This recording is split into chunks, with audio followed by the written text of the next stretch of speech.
Yo, what's going on, guys? This video, we're going to be doing Ephemeral 3 from HackMyVm. This is a box short about easy. And yeah, hope you guys enjoy. So as always, I'm going to start by switching my terminals here. I'm going to start running a discover minus r 10.0.0.1/24/IT0. Doing this, we do get IP the box 10.0.0.78, so we'll do Control Shift Z, so we're running maps again. So do mmap -sc for default scripts, -sv for reverberation, we'll scan on ports and IP. Doing this, I'll do -v verbose. Look at the ports, we do have port C2 for SSH and also port 8 for HTTP. So I'm start visiting port 80. Doing this, it does seem like we do get the Ubuntu default page, so I'm going to control use the source code. And doesn't seem like we do get anything.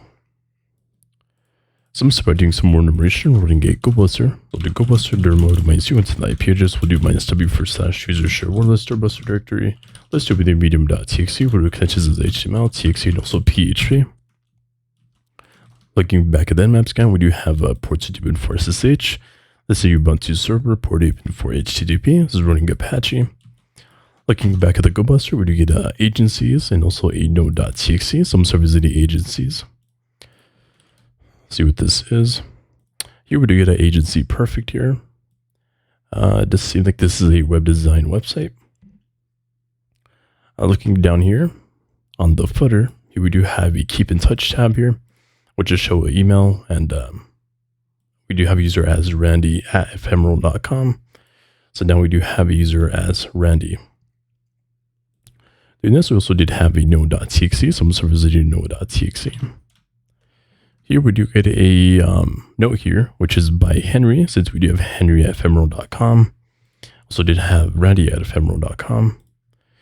We do know that the keys are generated with OpenSSL, so we'll just keep that in mind, that that's how the keys are generated with. And does seem like these keys are generated with OpenSSL, and now we do have a private key. So it does seem like Randy does have a authorized underscore keys, since Henry's telling us to use a private key. So we do need to search for that private key. So doing this, I'm just going to copy OpenSSL. I'm just going to search for the exploit DB. The first search that we come up with is we do have an exploit here, which is for OpenSSL for predictable PRNG brute force SSH. Look at this. It does seem like we do have a .tar, .bz2, which we use tar to extract that file. So we can extract it to a directory. Use Python for exploit.py, followed by the path for this directory, followed by the IP address, root, 22, and also the threads. In this, I'm just going to go to view raw. I'm just going to wget this on my machine. Wget this.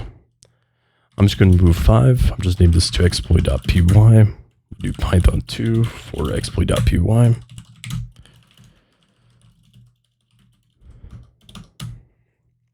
Look at this, we can specify path, SSH keys, also the victim host, the user, and also the port.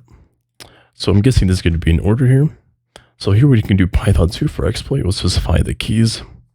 So do Python 2 for the exploit, we'll specify RSA. Well, first we actually do need we can just wget this, use tar to extract it. So I'm just going to wget this. So do tar myxvf for we do have 5.6. We can just let this extract, which is going to be for the public key and also the private key. So we'll do Python 2. We do have this exploit.py specified by RSA and also 2048. You do see that this tar file was extracted to RSA 2048, which is where the private keys are located, and also the public keys. Also do specify the IP address, root 22 for the port 22. And we did have port 22 for SSH, which we do have there. So do Python 2 for exploit.py, specify 10.0.0. We did have the IP address as 10.0.0.78. So do 78, we can specify root. Or in this case, we did have to use Randy and also Henry. So I'm going to specify Randy, also do port 22, and also for 5 threads. So I'm going to press enter on that. Please press yes. We'll do Control Z on that. Run this one more time.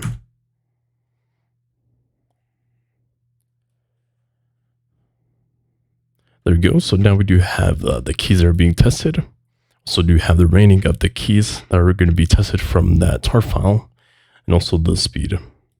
Doing this, we can just wait and see what we get. So after a while, we do get a key found in file, which is going to be that private key that we did get here. After 23,279 keys were tested, it took about around 4 minutes to find the key. But here we do get a command that we can execute, which is SSH. We do have -L which is for the user. We have -P for the port, and also -I for the private key, which is just the location, and followed by the IP address. So doing this, I'm just going to copy this, put this in here. We do ID, and now we're to Randy. So now we're under user Randy, so I'm going to start running a sudo -L. Doing this, it does seem like you can run user bin curl as Henry. So you can start by using sudo with that. So do sudo -u, and this says Henry. For you do know that we did have user bin curl. Curl all it does is try to get gets a get request from the server, right? It can get files. So I'm going to do HTTP 10.0.069 on port 8081. I'm going to begin the id_c.pub. In this case, we're going to just output it to /home Henry. He does have a .sh. I'm just going to name this authorized _keys. So I'm going to run this as Henry for user bin curl. We're going to get this the id_c.pub. I'll put it to .sh, which is going to be authorized _keys, and that's going to let us get user Henry. So we do need to start a server here. So I'll do mkdir for, we'll just name this keys, cd into keys. I'll do SSH as keygen. I'm copy from root .sh id_c to this directory for the private key, and also the .pub. So cat the id_c.pub. And we do have a public key right there. So do python 3 -m http.server on port 8081. I'm pressing on that.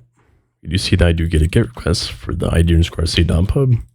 We did output it to authorized _keys. So now we do have the private key for the public key. So I'm SSH into Henry at 10.0.078. We do -I for id_c. We do ID, and now we're under Henry. So doing this, I'm going to start by doing some manual enumeration. I'm going to go under /var, www. We'll go under HTML. We do have the agency.